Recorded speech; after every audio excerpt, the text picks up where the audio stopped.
Bonjour à toutes et à tous. En fait, j'ai des feuilles que je ne veux pas tenir en main, donc ça m'arrange d'être derrière un pupitre. Alors attends, on va faire ça comme ça. Regarde, on va faire ça comme ça. Ouais, on verra. Comme ça, c'est bon? Ok. Et quand j'en aurai marre, je me remettrai de l'autre côté. Donc je m'appelle Bithia. Je suis très heureuse d'être parmi vous aujourd'hui. J'ai intitulé le cours « Par ton sang tu vivras, naissance héroïque et jeu de substitution ». C'est exactement ce qu'on va faire aujourd'hui. Chaque année, au cœur de l'hiver, et encore une fois, juste un peu avant Pessah, je me remets à lire les chapitres qui mettent en scène la naissance d'un héros en parallèle de la naissance d'un peuple. Et chaque année, je suis interpellée par le nombre de femmes, par l'inondation de naissances, par les flots de sang qui jaillissent de ces chapitres-là et qui traversent la narration. Et c'est de ces femmes, de ces naissances héroïques et de ces flots de sang que j'aimerais m'entretenir avec vous maintenant. À supposer que ces 12 chapitres mettent en scène un processus qui commence avec la naissance de Moshe et qui finit avec la naissance d'un peuple, alors quel est le rôle des femmes et quel est celui du sang? C'est l'objet de notre enquête pour l'heure qui suit. Alors pour faire ce cours, je me suis inspirée de beaucoup plus grandes et grands que moi, et parmi elles et eux, Léa Mazor, qui a écrit un article magnifique sur les femmes de Moshe, au pluriel, William Pope, qui a écrit un article aussi extraordinaire sur un épisode qu'on verra bientôt, le Rav Ben Hillel, Léa Mazor. Mazor, carrière. Et Ben Hillel, et tant d'autres personnes encore. Alors le contexte général de la naissance de Moshe, c'est la multiplication surnaturelle de la minorité hébreu. Une des manières classiques dans la Torah d'annoncer l'arrivée d'un personnage important, c'est de le décrire comme étant né d'une femme qui est stérile. Mais ici, la stérilité, ce n'est pas une éventualité, parce que la croissance exponentielle des Hébreux est en fait au cœur des 2 premiers chapitres de l'Exode. Donc on va devoir choisir un autre moyen de nous présenter l'arrivée de ce personnage-là. Et donc Moïse est présenté comme ayant survécu contre toute attente, malgré l'ordre de Pharaon qu'on jette tous les nouveau-nés dans le fleuve. Alors dans le premier chapitre de l'Exode, celui-là on va le voir, on va pas le voir en fait, le décor est posé de loin. On a des voix égyptiennes qu'on entend, on entend parler Pharaon, on rencontre les sages-femmes égyptiennes, les enfants sauvés ne sont pas personnifiés à l'intérieur du premier chapitre.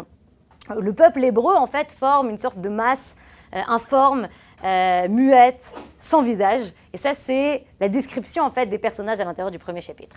Le deuxième chapitre, le chapitre 2, en fait, il s'ouvre sur une sorte de zoom-in. On va parler aujourd'hui un petit peu de procédés cinématographiques. Alors, le premier procédé cinématographique qu'on retrouve dans le chapitre 2, c'est une sorte de zoom-in sur une famille, sur la famille de Moshe. On a 2 femmes hébreux qui rentrent en scène, qui sont tout à fait parallèles aux 2 femmes égyptiennes qu'on avait dans le premier chapitre. Et ces femmes-là, elles aussi, sauvent des enfants, exactement comme le faisaient les femmes qui étaient dans le premier chapitre. On a donc des femmes qui s'opposent à la loi du roi. On a la fille de Pharaon qui transgresse la loi en pleine conscience.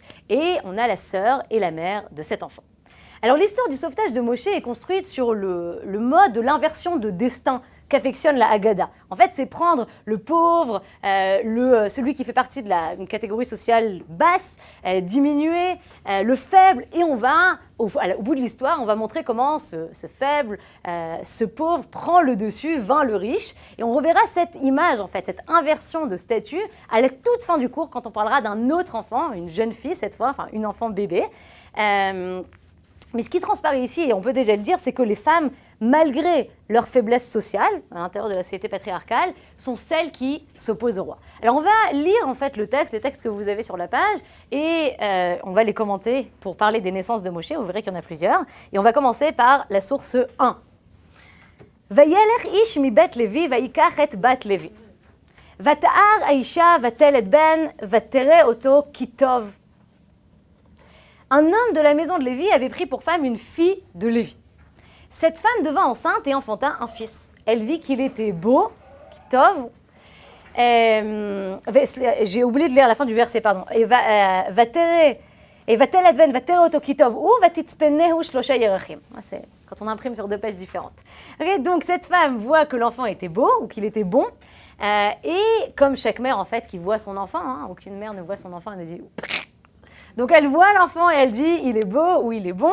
Le Midrash va s'engouffrer en fait dans cette expression-là, va terrer auto kitov, et il fait un parallèle avec Dieu qui voit le monde après le premier jour de la création et qui voit le monde qui est bon. Et du coup, cette intertextualité, pour nous lecteurs, pour nous lectrices, nous dit entre les lignes que va s'ouvrir une nouvelle ère. Il y a ici une nouvelle création, il y a ici un nouveau monde qui est en train de se créer. Et la fin du verset, et elle le cacha pendant 3 mois. ולא יכלה עוד את ספינו, ותיקח לו תבת גומה, ותחמרה בחמר ובזפת, ותשם בה את הילד, ותשם בסוף על שפת היאור, ותתעצב אחותו מרחוק לדעה מה יעשה לו. Ne pouvant plus le cacher, elle prit une caisse de jonc qu'elle enduisit de bitume et de pois, elle y mit l'enfant et le déposa parmi les roseaux sur le bord du fleuve. La sœur de l'enfant se tint à quelque distance pour savoir ce qui lui arriverait. Donc Pharaon a ordonné qu'on jette tous les enfants dans le Nil. La mère de Moïse... De quoi ? Mal. Les enfants. Mal dans le Nil.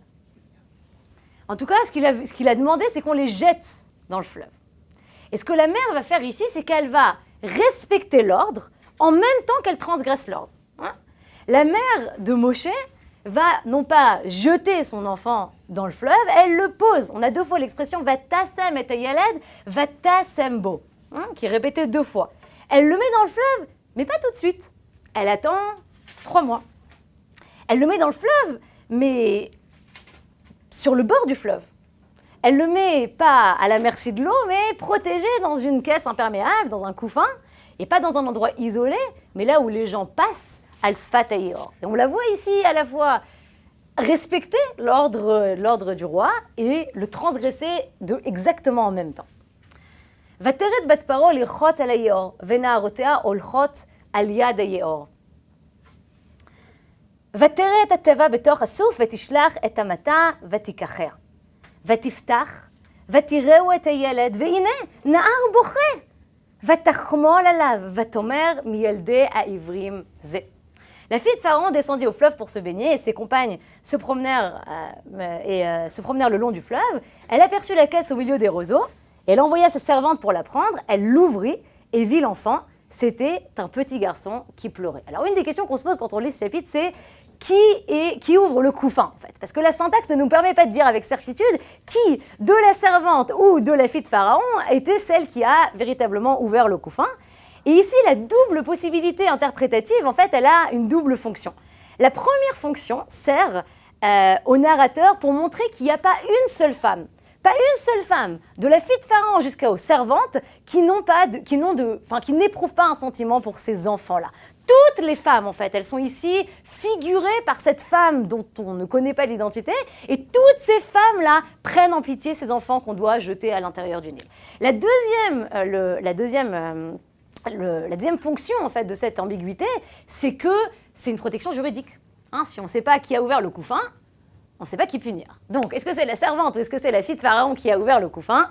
Eh bien, vous déciderez. Le verset va quand même nous aiguiller vers la fille de Pharaon, puisqu'il dit, elle en eut pitié et elle dit, c'est un enfant des Hébreux. Alors, le moment où la fille de Pharaon reçoit la caisse dans ses mains, c'est la caisse, le couffin, vous direz ce que vous avez envie, c'est en fait le moment clé dans la vie de l'enfant. Et nous, on sait que ce n'est pas seulement le moment clé dans la vie de l'enfant, c'est le moment clé dans l'histoire du peuple juif qui est en train de naître.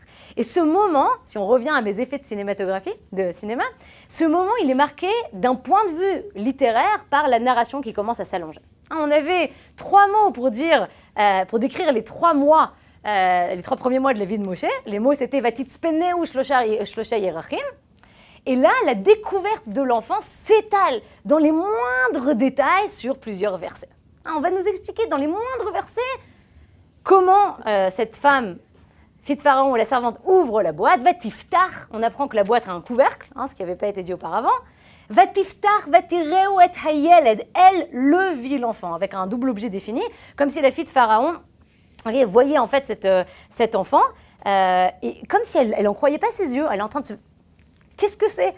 Qu'est-ce que je suis en train de voir ? Elle le vit, l'enfant, dans le texte-là. Et l'enfant pleure, et s'il pleure, c'est qu'il est... C'est qu'il est quoi ? Vivant. Il est vivant. Affamé aussi, mais avant même d'être affamé, il est vivant.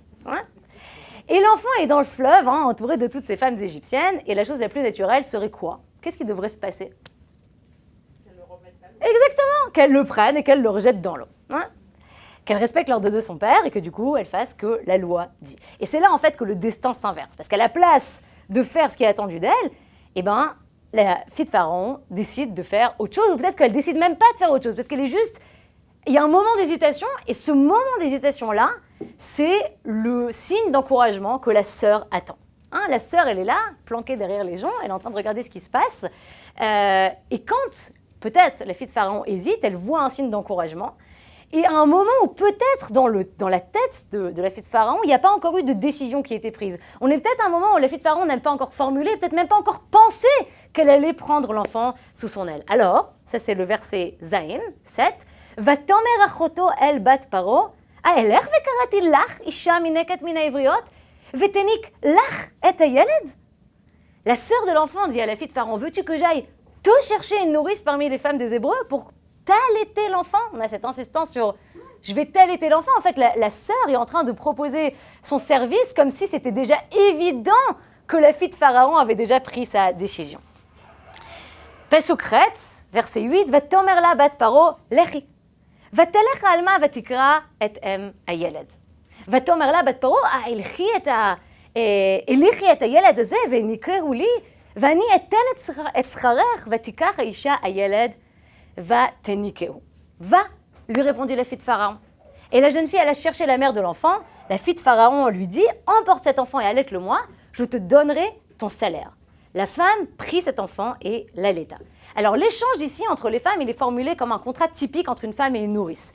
Et si vous allez voir l'article de Léa Mazar, vous verrez que d'après Léa, c'est en fait la façon avec laquelle on avait l'habitude de signer les contrats entre les nourrices et les femmes en Mésopotamie. Le contrat stipulait que la femme devait recevoir son salaire et que si, au bout de 3 ans, la femme n'avait pas reçu son salaire, donc la femme, comment elle s'appelle ? La nourrice, eh ben, elle gardait l'enfant. Et du coup, l'insistance ici sur la volonté de payer, eh ben, montre, c'est un signe de plus en fait que la fille de Pharaon veut garder l'enfant. Et vaïgdal hayeled vatevieu levat paro, vaïhi la leven, vatikra shmo Moshe, vatomer kimin amayim meshitihu. Quand il eut grandi, elle l'amena à la fille de Pharaon, il fut pour elle comme un fils, elle lui donna le nom de Moïse, car, dit-elle, je l'ai retiré des eaux. Alors juste un instant avant la question. La nourrice ramène l'enfant, et je finis juste la séquence, comme ça on arrive jusqu'au bout. La nourrice ramène l'enfant, et l'enfant devient le fils de la fille de Pharaon, qui lui donne un nom, et ça c'est la fin du processus d'adoption. Alors normalement, quand on nous raconte un mariage suivi de la naissance d'un enfant, on a toutes les informations dans un seul verset. On va avoir un verset du type « un tel prit une telle », vous rajoutez les noms que vous avez envie, Abba Shaoul prit Jeannette comme femme, et puis elle fut enceinte, elle donna naissance à un fils qu'elle appela Anyway, et là on a l'explication du nom, et en général, ça prend combien de versets ? 1. Ici, on a, entre le moment où l'homme de Lévi prend la femme de Lévi, jusqu'à ce qu'on connaisse le prénom de l'enfant, on a 10 versets. Alors, une toute petite question, et après on va se demander ce qui s'est passé entre les deux. Et le prénom entre avant qu'il ne soit nommé. Le prénom entre avant qu'il ne soit nommé. Le prénom avant qu'il ne soit nommé Moshe. Il n'a pas eu de nom avant. Il n'a pas eu. Alors, qu'est-ce que dit Rachi sur ce prénom ? Vous savez comment la mère appelle l'enfant, la mère biologique, comment elle appelle son enfant, d'après Rachi ? Avigdor. Pourquoi Avigdor ? Touvia. Pourquoi elle l'appelle Touvia ? Parce qu'elle a déjà donné l'explication du nom qui Tov, ou comment elle va l'appeler ? Touviel, Touvia, enfin un nom avec le mot Tov. Ouais. Mais on ne sait pas, ça c'est notre manière à nous de compléter le texte qui nous donne pas cette information-là. C'est Rachid. C'est Touvia, ouais. Je crois que c'est Rachi. Ou alors c'est un midrash de notre famille qu'on attribue à Rachi pour lui donner du poids, tu vois, c'est possible. C'est étonnant que dans le texte, il n'y ait pas mention d'un nom. Il n'y a pas mention d'un nom. Il y a une mention d'un nom qu'à la toute fin, parce que le texte veut nous dire la naissance ici, elle a pris 10 versets. Alors on va tout de suite revenir au texte et on va voir ce qui s'est passé à l'intérieur du texte. Qu'est-ce qui s'est passé entre ces deux étapes ? Entre l'étape du mariage et la nomination, la mère biologique a laissé sa place à la mère adoptive. C'est ça ce qui s'est passé dans ces 10 versets. Et d'une certaine manière, on peut dire que dans ces 10 versets, on a une double naissance de Moshe. Hein ? Et le texte le montre très précisément. Maintenant, on va revenir au mot, vous allez voir ce que le texte fait de manière incroyable. En fait, le texte montre que la mère adoptive, revient exactement sur les mêmes gestes que la mère biologique. Alors ça, je ne sais pas s'il y a un stylo ici. J'ai le droit de... לא ממש? אוקיי. אז la mère naturelle, en fait, est devenue mère. On a ותהר, ותלד, ben. ותהר אישה, ותלד ben. Okay? On va rajouter à Isha ici. Anyway, c'est pas grave. Et puis après, elle a vu l'enfant. Hein? Vatere auto. Qu'est-ce que ça veut dire qu'elle a vu l'enfant? Elle l'a aimé, elle l'a protégé, il existe à ses yeux, c'est son enfant. Hein? Vatere auto. Et puis après, elle l'a pris. Et elle l'a pris pourquoi? Pour le mettre dans un couffin. Vatikar lo tevat gome. Vatikar lo. Hein? Et ce que va faire la mère adoptive, c'est qu'elle va faire exactement les mêmes gestes, mais dans quel ordre? Inverse, exactement. Hein? Si on a la mère adoptive, en fait, elle commence par envoyer sa servante. Vatishlach et amata. Va. Tikachea, c'est la première étape. Après, elle regarde l'enfant. Vatiftach, vatireu, elle le prend en pitié, elle décide de le protéger. Hein, vatiftach, vatireu, deuxième étape. Et puis, elle devient mère à son tour. Vayehila les ben. Et ça, c'est pas anecdotique dans le texte. Le texte, il fait exprès, si on veut, de nous faire une passation de pouvoir, si on veut, entre la mère adoptive et la mère, enfin entre la mère biologique et la mère adoptive. Donc on a Moshe ici qui est fils de deux mères, fils d'une double identité en fait on peut dire. Il est décrit comme un individu qui est entouré de femmes. Toutes les femmes s'activent autour de lui, mais au bout du compte c'est lui l'axe principal de l'histoire. Parce que la seule personne qui a un nom dans notre histoire c'est qui? Moshe. Hein? Et les deux naissances ici, ça c'est une autre remarque qu'il faut faire, on verra comment on va utiliser ce fil-là, mais les deux naissances de Moshe, elles se déroulent autour du fleuve. Hein, c'est le fleuve nourricier, le fleuve qui est source de la vie, qui rappelle les eaux peut-être dans lesquelles l'enfant baigne, le liquide amniotique qui est protecteur. Et en ce sens, en fait, le fleuve, c'est pour moi exactement la métonymie du rôle des femmes dans notre double naissance. Parce que ces femmes, elles aussi, ce qu'elles font ici, c'est protéger, sauver, porter l'enfant. Le fleuve définit en fait, d'une certaine manière, une famille qui est liée à la mère qui donne naissance. Et si on va encore plus loin, vous verrez qu'on va utiliser ce mot-là, on va utiliser la suite, c'est que l'eau, d'une certaine manière dans notre texte, c'est ici l'attribut des femmes. Bon, c'est pas le fil à couper le beurre, hein, l'eau, l'attribut des femmes, enfin, on voit ça ailleurs. Alors, est-ce qu'il y a un élément ici qui manque dans l'histoire? Est-ce qu'il y a un élément que je me serais attendue à trouver dans une histoire de naissance et qui n'est pas là? Le père, alors ça c'est le premier élément, mais il y en a un autre. Et on ne parle pas de circoncision. Ah, on parle pas, mais avant de parler de la circoncision, de quoi on parle pas? Mais ça rejoint ce que tu dis. De sang. Il y a ici pas de sang. C'est une propreté chirurgicale, ni père ni sang. Par contre, on va retrouver ce sang des dizaines d'années plus tard, en fait des flots de sang, quand ce fleuve protecteur va devenir un agent des malheurs du peuple égyptien. On y reviendra, mais avant de revenir à cet agent qui se transforme en sang, enfin cette eau qui se transforme en sang, on va d'abord rencontrer le sang dans le cadre de la naissance du héros. Hein, on parle encore une fois de la naissance du héros, dans l'une des histoires les plus obscures de la Torah. Et ça, c'est la source numéro 2, je crois que vous avez sous les yeux. Exactement, source numéro 2. Hein, le contexte de la source numéro 2, on ne va pas lire tout ce texte-là, mais Moshe s'est enfui à Midian après avoir tué un Égyptien et il reprend le chemin de l'Égypte avec sa famille. Alors on va commencer au verset Kaf Dalet, 24. C'est en hébreu et en français. Vayehi baderech bamalon, vayifgesheu Adonai, vayevakesh amito. Or, en chemin vers le campement de nuit, l'Éternel l'aborda et voulut le faire mourir. ותיקח ציפורת צור, ותכרות את עורלת בנה, ותגע לרגלה, ותאמר כי חתן דמים אתה לי. Tzipora prit un silex et en coupa le prépuce de son fils et en toucha ses pieds. Et ici, quand on parle des pieds, c'est probablement un euphémisme pour parler des parties génitales. Et elle dit, car tu es lié à moi par le sang. Vayiref mimenu, az amra chatan damim lamulot. Il le relâcha, alors elle dit, lié par le sang de la circoncision. Alors ces trois versets ont fait couler beaucoup d'encre, aussi beaucoup de sang. Un des problèmes majeurs de ce texte-là, c'est exactement le même problème qu'on a rencontré tout à l'heure, c'est qui est le sujet en fait des verbes qui est là. C'est pas clair qui est en danger, D'après la syntaxe, en tout cas d'après les versets qui précèdent le passage qu'on a lu, donc ceux qui sont marqués sur la page mais qu'on n'a pas lu à voix haute, eh ben ça a l'air d'être que Moshe est en danger, parce que c'est lui qui est mentionné dans les versets qui précèdent ce verset. Alors pourquoi est-ce que Moshe est en danger? Une des explications possibles, c'est de dire que Moshe est en danger car il n'a pas circoncis son fils. Pas circoncis son fils et du coup lui-même est en danger. Une autre explication qui a été donnée par des commentateurs, c'est de dire que Moshe doit payer le meurtre de l'Égyptien qu'il a tué avant de s'enfuir à Midian, parce qu'aucun meurtre ne peut rester impuni, et la punition pour un meurtre, c'est la mort, ne serait-ce qu'une mort symbolique qui consiste à verser du sang d'une façon qui n'est pas mortelle. Hein. Peut-être qu'en fait, là, on doit verser du sang pour figurer la mort qui devrait être la punition de Moshe, qui aurait dû être puni du meurtre de l'Égyptien avant de s'enfuir à Midian. Alors, dans ce cas, là, on a une description quasi schizophrénique de Dieu, en fait, de Dieu qui veut il veut que Moshe retourne en Égypte pour sauver le peuple d'Israël, mais qui en même temps veut le tuer pour qu'il paye sur sa faute passée. Alors, du coup, on n'a pas vraiment donné d'explication, on ne sait pas pourquoi Dieu ici veut punir Moshe, mais ce qu'on apprend dans nos versets, et ce qui nous intéresse, nous, pour le cours d'aujourd'hui, c'est que la circoncision joue un rôle apotropaïque. Apotropaïque, ça veut dire conjuratoire. Tzipora, elle trouve une parade à la terrible situation qui se déroule devant ses yeux, et elle va reproduire un rite qu'elle connaît par ailleurs, probablement, et dans ce cas, on peut qualifier ce rite d'un rite d'expiation ou d'un rite de sauvetage par le sang. Qu'est-ce qu'elle fait? Elle circoncie son fils. Et elle circoncie son fils, pourquoi? Pour sauver Moshe.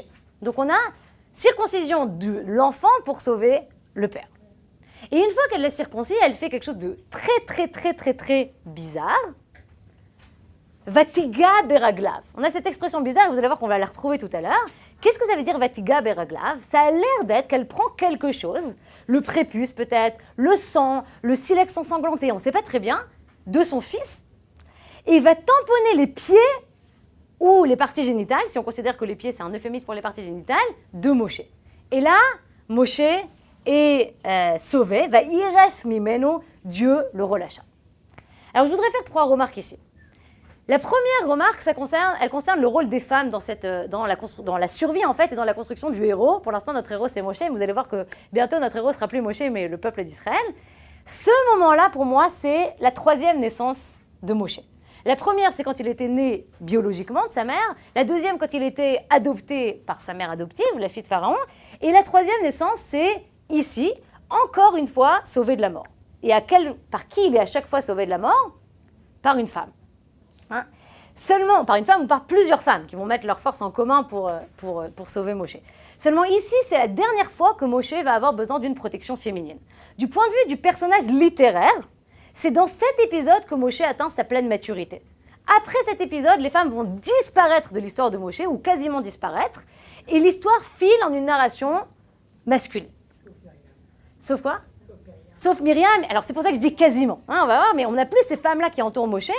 Le verset qui suit immédiatement ce passage, 2 minutes, met en scène en fait Moshe qui arrive en Égypte. Et quand il arrive en Égypte, il rencontre qui? Qui est la personne qui va rencontrer? La première personne après cette 3e naissance, qui rencontre-t-il? Aaron. Ouais. Le rôle des femmes autour de lui, d'une certaine manière, est terminé. Myriam. Il est circoncis, Moshe? Probablement. C'est une vraie question ici. La question, c'est une vraie question dans laquelle je ne veux pas rentrer, mais c'est vrai qu'on se serait attendu de sauver, si la circoncision c'est un acte conjuratoire, expiatoire, enfin de sauvetage dont on a parlé, on se serait attendu à ce que ce soit Moshe qui soit circoncis pour se sauver lui-même. Alors, il y a un jeu de substitution sur lequel on va revenir et qui peut-être explique qu'on n'a pas circoncis Moshe.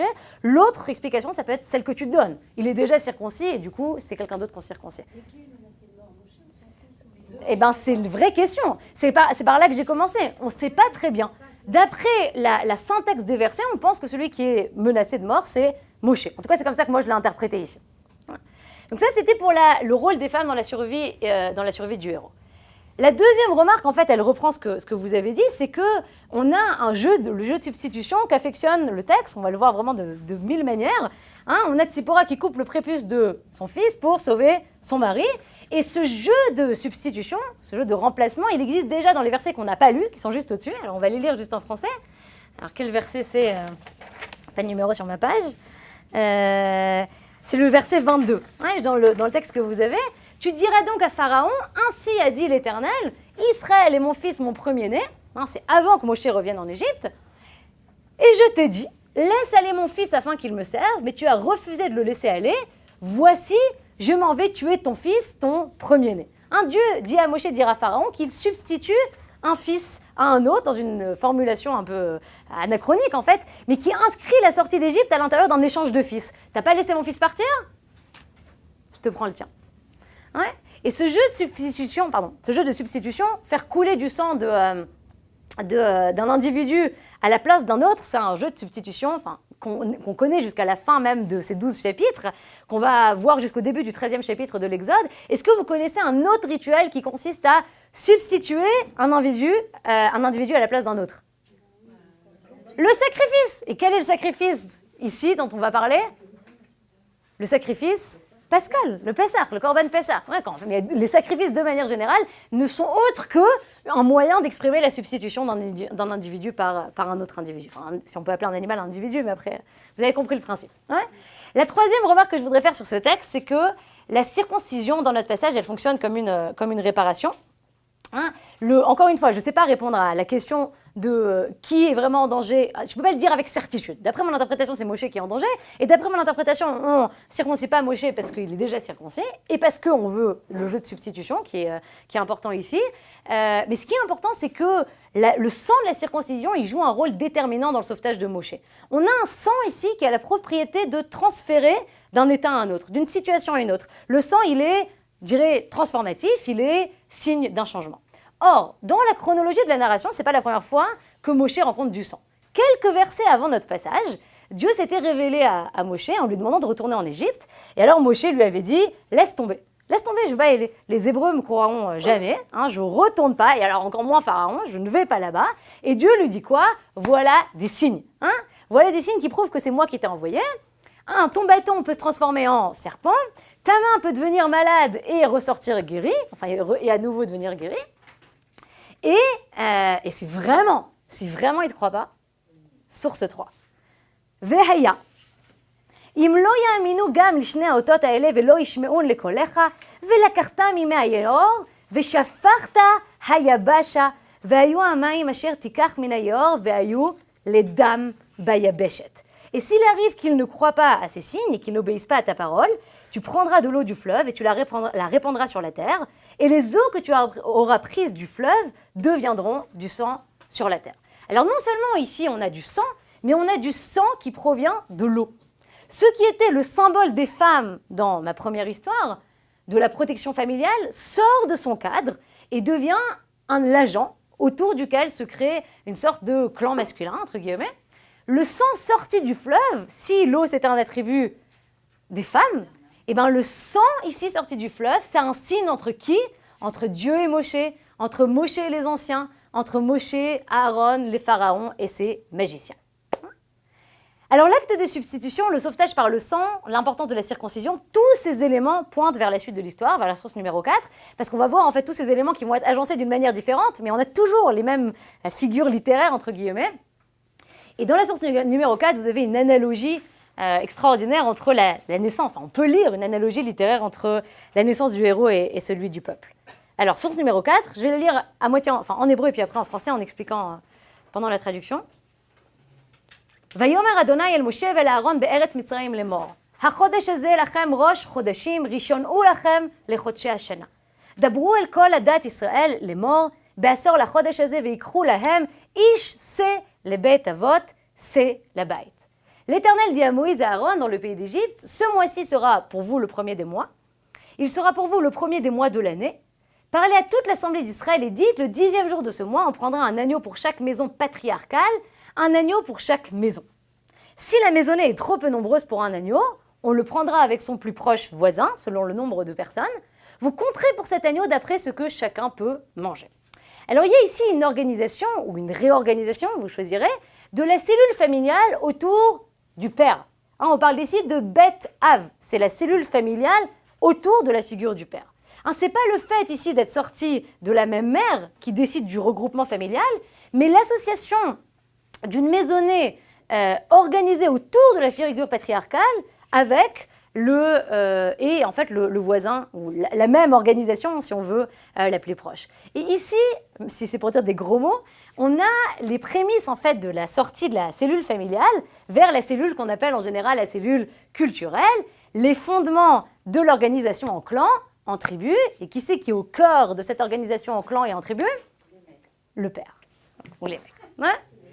Pasuk hey. שא תמין זכר בן שנה יהיה לכם מן הכבשים ומן העזים תיקחו. והיה לכם למשמרת עד 14 יום לחודש הזה, ושחטו אותו כל קהל עדת ישראל בן 40. Ce sera un agneau sans défaut, mâle, âgé d'1 an. Vous pourrez prendre un agneau ou un chevreau, vous le garderez jusqu'au 14e jour de ce mois, et toute l'assemblée d'Israël l'immolera l'après-midi. ולקחו מן הדם ונתנו על שתי המזוזות ועל המשקוף, על הבתים אשר יאכלו אותו בהם. On prendra de son sang et on en mettra sur les 2 poteaux et sur le linteau de la porte des maisons où on le mangera. Alors à quoi vous fait penser cette aspersion? À quoi ça vous fait penser, cette action d'asperger les poteaux et le linteau de sang? Au temple. Pourquoi au temple, plus spécifiquement? Sur le misbéach, ça vous fait penser en fait à l'aspersion du sang des corbanotes au coin du misbéach, ou des fois c'est en bas dans la rampe, enfin, on a différentes aspersions. Des fois c'est sur la partie haute de l'autel, des fois c'est la partie basse de l'autel. On a même, lors de l'inauguration du tabernacle dans le désert, on a cette aspersion des enfants d'Aaron. On doit mettre du sang sur l'oreille droite, le lobe de l'oreille droite, l'orteil droit, etc. C'est une manière, en fait, cette aspersion-là, en tout cas sur le corps de Aaron et de ses enfants, c'est un sang qui agit comme une initiation, comme une distinction. Quand on a fait ça, on a distingué la famille d'Aaron du reste du peuple. Ici, rien ne nous précise qu'il s'agit d'un sacrifice, sauf si on considère que tuer un animal, c'est déjà le sacrifice, enfin, en faire un sacrifice.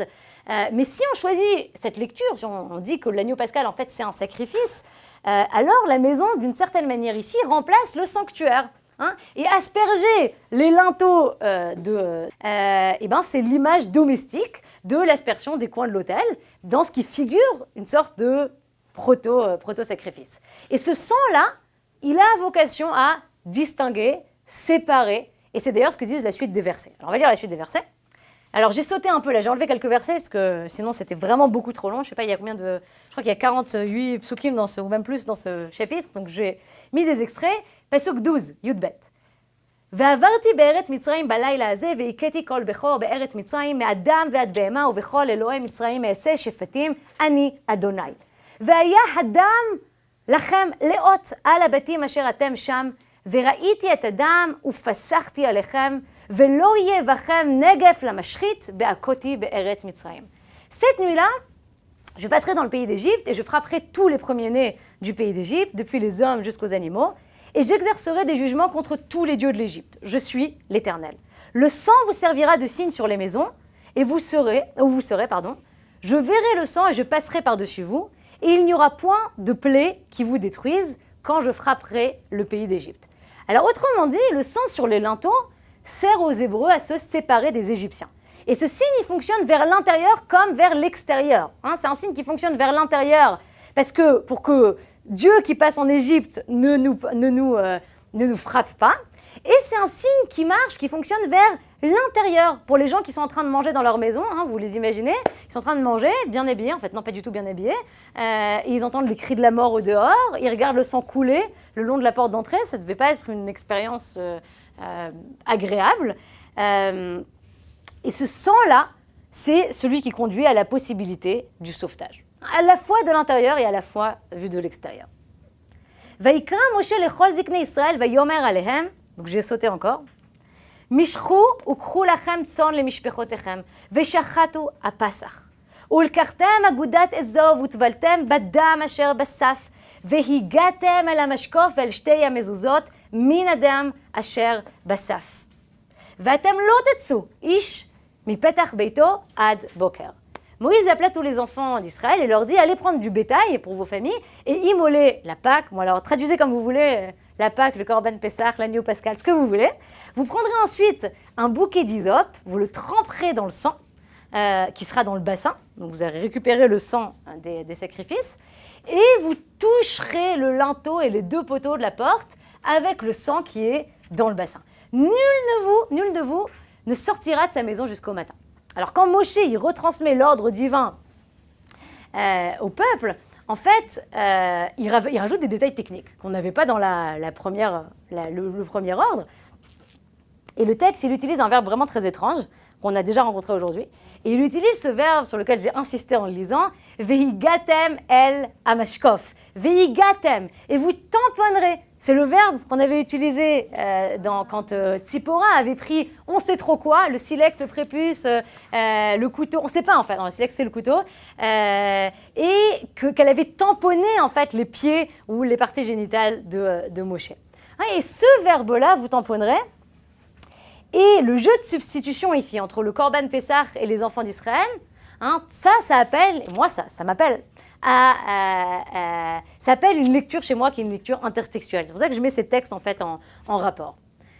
Quand l'Éternel, alors on va lire en hébreu, Vavar Adonai lingof et Mitzrayim, ver'a et adam al hamashkov, vashte hamezuzot, ufasach Adonai al apetach, velo iten hamashchit lavo el batechem lingof. Quand l'Éternel passera pour frapper l'Égypte et verra le sang sur le linteau et sur les deux poteaux, l'Éternel passera par-dessus la porte, et il ne permettra pas aux destructeurs d'entrer dans vos maisons pour vous frapper. Dans l'épisode de l'auberge, le sang du fils se substituait à celui de Moshe pour sauver Moshe. Et ici, c'est l'agneau pascal, le sang de l'agneau pascal, qui se substitue au premier-né d'Israël pour le sauver. C'est grâce au sang sur les linteaux que le sang des premiers-nés d'Israël n'est pas versé. Et ce sang sur la porte est transformatif. Il va transférer d'une situation à une autre, d'une situation de danger à une situation de sauvetage. Le sang ici est porteur de la substitution dont on parlait tout à l'heure. Et exactement comme Moshe arrive à sa pleine maturité à partir du moment où ce sang transformatif apparaît, et bien ici c'est le peuple d'Israël qui naît comme traversant un rite de passage vers la culture, vers la société. Alors la porte d'entrée, elle peut bien figurer, après il faut beaucoup d'imagination, mais ça peut aussi figurer l'entrée du vagin. Et si Moshe était né de l'eau, alors le peuple d'Israël, lui, naît du sang. Le jeu de substitution, il ne va pas s'arrêter là. On va le voir en fait jusqu'à la toute fin, quand on doit racheter les animaux qu'on peut pas offrir, mais on va pas s'arrêter sur ce sujet-là. Mais pour accentuer encore le rapport entre la circoncision et le Korban Pessah, il faut lire la fin des versets du chapitre. Et ça, c'est le verset 43. Vayomer Adonai el Moshe ve'Aaron zot chukat ha'Pasach. Kol ben nechar lo yochal bo. V'chi yagur yitchager ve'asa Pesach l'Adonai. Himo lo kol zachar ve'az yikrav la'asoto. Ve'haya ke'ezrach haaretz v'chol harel lo yochal bo. L'Éternel dit à Moïse et Aaron, voici la règle du Pessah, aucun étranger n'en mangera. Et s'il habite avec toi un étranger et qu'il fait le Pessah pour Dieu, tu lui circonciras tout mâle, et seulement après, il s'approchera pour le faire, il sera comme un citoyen de la terre, et tout incirconcis n'en mangera pas. C'est-à-dire que la condition sine qua non pour manger, pour participer à l'agneau pascal, c'est quoi? La circoncision. Oui, on va retrouver dans le livre de Josué plus tard exactement ces mêmes éléments, puisqu'on nous fait part d'une cérémonie de circoncision collective qui précède la fête du printemps, et la fête du printemps n'est autre quelle fête? Pessah. Alors qu'est-ce qu'on a ici? On a d'abord ce moment effroyable, je crois qu'il faut le dire, où les Hébreux sont regroupés chacun avec son voisin, ils entendent la clameur, ils entendent les cris des Égyptiens, toutes les familles égyptiennes, et eux, qu'est-ce qu'ils font? Ils regardent le sang couler sur les linteaux. Et ce sang qui coule sur les linteaux a le pouvoir de les sauver. C'est un peu un moment de catharsis d'une certaine manière, qui fait sortir les Hébreux de la sphère familiale et qui les transforme en peuple. Et l'agent de cette transformation, c'est du sang. Du sang qui peut être sacrificiel, du sang qui peut être expiatoire, purificateur, du sang qui sauve, du sang de l'alliance de la circoncision, du sang de l'agneau pascal, qui sont tous des sangs qui ont à voir avec le masculin. Et les commentateurs traditionnels, depuis l'époque de la Mishnah, ont évidemment mis le doigt sur ces nombres incroyables de types de sang. Depuis le IIIe siècle, avec le Mechilta de Rashbi, et jusqu'au 8e siècle, dans un corpus de texte qui s'appelle Pirkei de Rabbi Eliezer, et qui a été attribué à Rabbi Eliezer d'Orkenos, bien que Rabbi Eliezer d'Orkenos ne vivait pas du tout au 8e siècle, on va transcender en fait dans un certain nombre de midrashim, on va en lire un, le sang de l'Alliance et le sang du Pessah. Alors avant qu'on lise justement ce midrash, je voudrais vous donner le contexte. Le midrash qu'on va lire, c'est un midrash qui commente sur des versets du livre d'Ézéchiel. Le contexte des versets qu'on va lire, on va en lire qu'une partie parce que c'est vraiment très long et c'est un hébreu très difficile, mais le contexte, c'est celui d'une enfant qui a été rejetée parce qu'elle est née, une enfant, j'insiste, parce qu'elle est née d'une relation interdite d'une mère hittite et d'un père amorite, et elle est jetée dans les champs le jour de sa naissance. Elle a été ni lavée de son sang, ni langée, ni salée. On salait les enfants. C'est visiblement une coutume courante à l'époque biblique et encore à l'époque de la Mishnah. On parle du salage des enfants. Alors, ce n'était pas pour faire du pickle flash, on ne sait pas très bien pourquoi. Et elle a encore le cordon ombilical accroché. Et Dieu en personne la voit, la prend en pitié et lui dit « Dans ton sang, vis. Bedamaïr chayi ». Alors, on a essayé d'expliquer de traduire en fait cette expression de telle manière différente. Mais les traditions communes, et j'ai tendance à vouloir accepter la tradition commune, disent « dans ton sang, vie », c'est-à-dire le sang peut être transformé en quelque chose d'autre. Le sang peut être transformé, transcendé en fait, et même transcendant. Alors on a le bon personnage ici, qui est Dieu en personne, qui prend donc cet enfant sous sa protection, et elle grandit et elle s'épanouit. Alors c'est quelle source chez vous? À mon avis, c'est la suivante, si je les ai même mis dans l'ordre. C'est quoi? La 5, c'est parfait, j'ai même numéroté les sources dans le bon ordre, ce qui m'arrive rarement. Source numéro 5, donc on va lire à partir du verset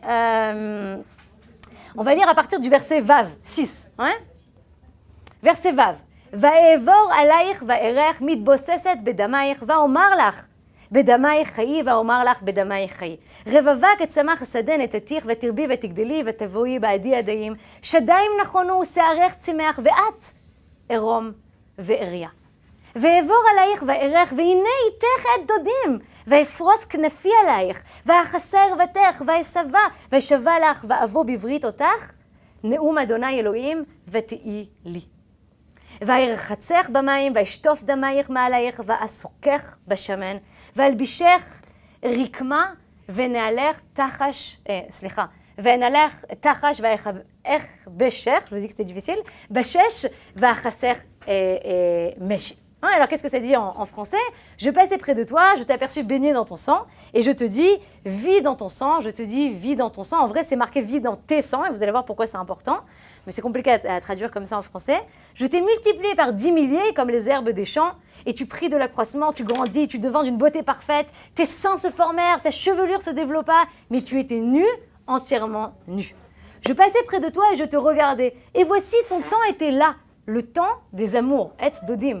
J'étendis sur toi le pan de ma robe, je couvris ta nudité, je te jurai fidélité, je fis alliance avec toi, dit le Seigneur, l'Éternel, Dieu, et tu fus à moi. C'est le temps de l'adolescence, elle est devenue pubère, cette jeune enfant, le bébé est devenu une femme, et le patron qui l'a recueilli veut l'épouser. Et alors, ce n'est pas du tout un sujet dans lequel on va rentrer, parce que ça pourrait en soi demander un cours à part, cette histoire du patron qui épouse la fille qu'il a recueillie. Je te lavai dans l'eau, je fis disparaître le sang qui était sur toi. Et là, c'est la deuxième fois, en fait, que Dieu mentionne le sang, celui de l'enfant baignant dans son sang. Alors, on peut lire ce verset de deux façons. En fait, on peut lire de deux façons.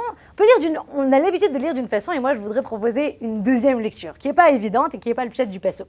Mais on peut dire que Dieu, ici, rappelle, en fait, à la jeune fille le début de son histoire. D'où elle vient, il l'a recueillie, elle est baignée dans son sang. Et peut-être, et ça c'est ma proposition ici, peut-être que Dieu n'est pas en train de parler de ce sang-là. Peut-être que Dieu ici décrit un autre sang. Le sang de cette adolescente, en fait, qui a ses règles pour la première fois. Et je t'oignai avec de l'huile, je te donnai des vêtements brodés et une chaussure de peau teinte en bleu, je te ceignis de fin lin, je te couvris de soie. On a la plus basse des créatures qui était abandonnée dans un champ, on l'avait même pas salée, qui devient une femme respectée, adulée. Et en ça, l'image de cette fille abandonnée, devenue reine, c'est le pendant de l'image de Moshe dont on avait parlé auparavant, ce retournement de situation, et ça préfigure aussi le changement en fait, des misérables hébreux qui sont devenus le peuple Dieu. Alors le début ressemble à une romance, c'est vraiment très très beau les versets qu'on a lus. La fin est horrible. Elle est tellement horrible, la deuxième partie du chapitre, qu'elle a été la lecture publique du passage de la deuxième partie, et même de ce passage-là, en fait, elle a fait l'objet d'un très violent débat à l'époque de la Mishnah, parce qu'on va y décrire Jérusalem, en fait, on décrit cette femme qui représente Jérusalem, et on va la décrire comme une femme qui s'est prostituée, avec des détails très précis et très crus. Alors, le comportement de Dieu n'est pas en reste non plus, vous irez lire ce chapitre chez vous.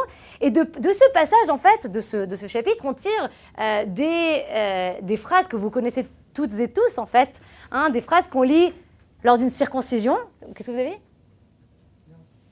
Là, on lit ces phrases lors d'une circoncision, et on lit aussi ça un des versets, on lit lors du Midrash sur le texte Arami Ovedavi dans la Haggadah de Pessah. Ouais, vous allez voir comment ça va se lire. Alors, retour à notre Midrash. Ça, c'était le contexte du Midrash qu'on va lire. Maintenant, on va lire le Midrash. Surprise, quel est le sang que les Hébreux mettent sur le cadre de la porte? Vas-y, encore un peu de temps. Alors, je lis le Midrash. Vehayu lokrim dam mila vedam Pesach.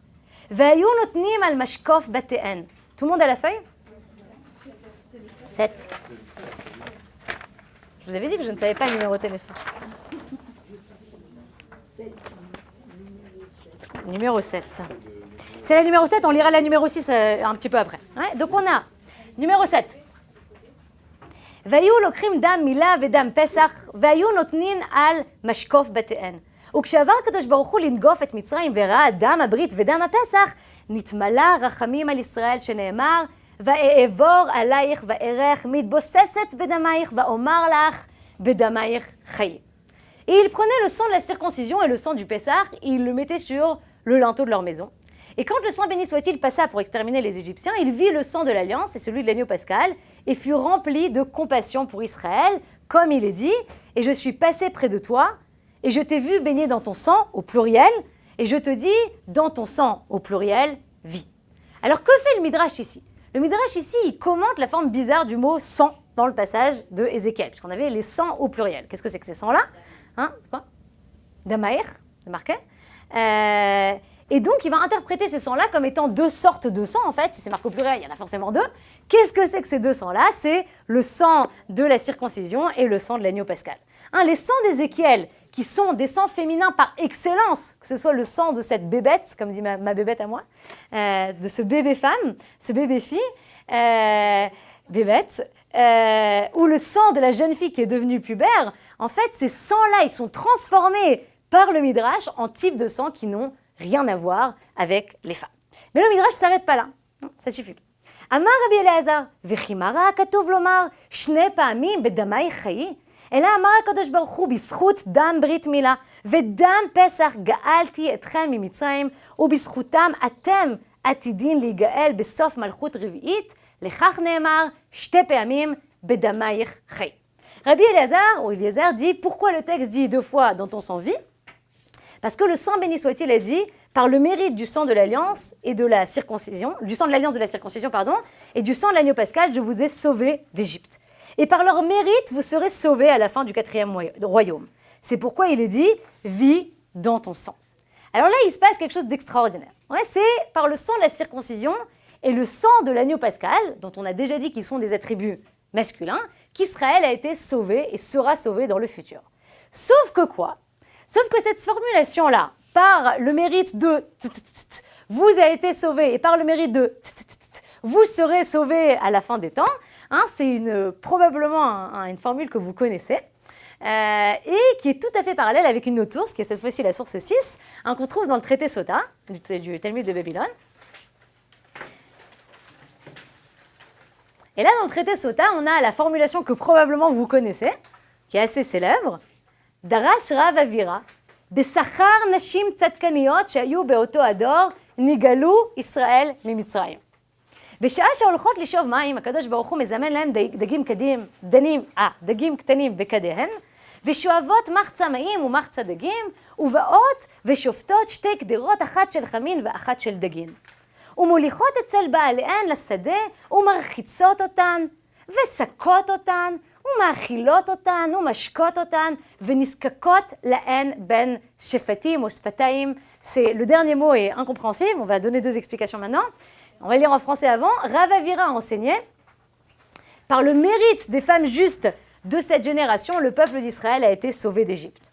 Au moment où les femmes vont puiser de l'eau, le saint béni soit-il faisait entrer de petits poissons dans leur cruche, et elles puisaient donc moitié eau, moitié poisson, et elles venaient et plaçaient deux pots, deux casseroles sur le feu, un pot, une casserole d'eau chaude, et un pot, une casserole de poisson. Et elles emmenaient ce qu'elles avaient préparé à leur mari au champ. Elles les lavaient, elles les oignaient d'huile, ça fait partie donc de l'hygiène, les nourrissaient et leur donnaient à boire et se liaient avec eux entre les clôtures des champs, Veniskakot lehen ben sefatim. Il y a un nombre incalculable de commentaires qui ont commenté cette dernière phrase. Hein, l'explication simple, c'est qu'en fait, elles avaient des relations sexuelles avec leur mari entre les clôtures des champs. Mais le dernier mot ici, ben sefatim, ça fait penser au mot les lèvres, ben sfataim, comme si elles nourrissaient ou elles se liaient avec leur mari par les lèvres. Je suis certaine qu'il y a ici un jeu de mots en fait. C'est pas simplement les clôtures des champs, mais il y a ici quelque chose qui est hyper romantique. Et donc on a exactement la même formulation dans les deux midrashim. Dans le premier midrash, on a Bisrut dam brit mila vedam pesach ga'alti otrem mimitzraim. Et dans Sota, on a Bisrut nashim tzadkaniot shayu beoto ador nigalu Israël mimitzraim, suivi d'une histoire donc extrêmement érotique qui raconte comment, malgré la misère des Hébreux, les femmes n'ont pas décidé d'arrêter d'avoir des enfants.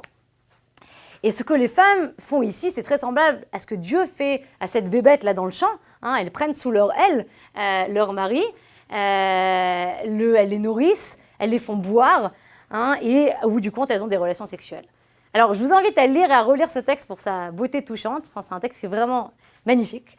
Mais ce qui m'intéresse ici, c'est que dans le Talmud de Babylone, le sauvetage d'Israël, c'est le fait, dans Sota, ce dernier texte qu'on a lu, le sauvetage, c'est le fait des femmes. Toutes les femmes. Hein, c'est les femmes juives, mais aussi les sages-femmes égyptiennes. La mère de Moshe, sa sœur, sa deuxième mère. Toutes les femmes d'Égypte qui étaient personnifiées par la servante, là, dont on ne savait pas très bien si c'était elle qui ouvrait le couvercle ou si c'était la fille de Pharaon qui ouvrait le couvercle. Et en fait, toutes ces femmes qui forment un chaînon, hein, et de chaînon en chaînon qui ont permis à Moshe de naître. Et ce que nous, on sait, c'est que ça a permis à Moshe de naître et après, au peuple d'Israël d'être libéré d'Égypte.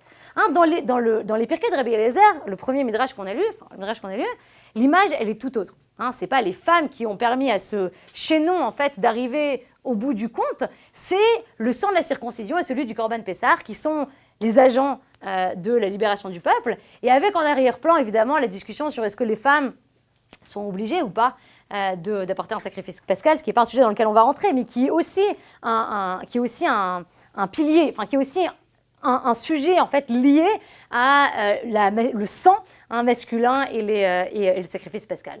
Alors l'extrait du Talmud de Babylone face au Midrash du 8e siècle montre, pour moi, dans toute sa nudité, l'opposition attribuée en fait aux femmes dans la première partie du livre de Shemot et leur absence de la formation d'Israël en tant que peuple. Hein, les femmes ont donné naissance aux héros, mais ce sont les hommes qui donnent naissance au peuple.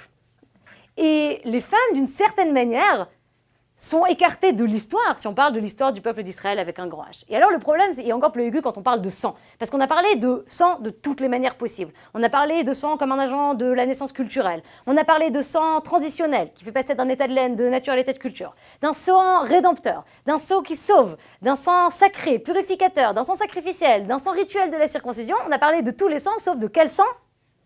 Du sang des règles. Ok ? Et d'une certaine manière, quand le Midrash Arami Ovedavi il cite en fait dans le Midrash sur Arami Ovedavi, on cite les versets d'Ézéchiel. Pour moi, c'est une façon de suggérer que le sang culturel, ça peut être aussi un sang féminin. Et ça fait un tout petit peu réapparaître les femmes dans la constitution du peuple et dans l'histoire. Alors la prochaine fois, on parlera de sang féminin à l'échelle de l'histoire. Et on ne parle pas exactement de sang, mais on peut dire que ça s'approche de ça.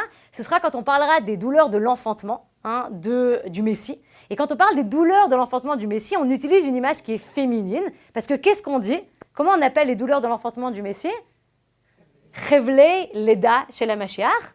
Mais ça, c'est à propos d'une histoire si lointaine qu'elle en est presque utopique, je dirais, à l'intérieur de nos sources. Merci beaucoup.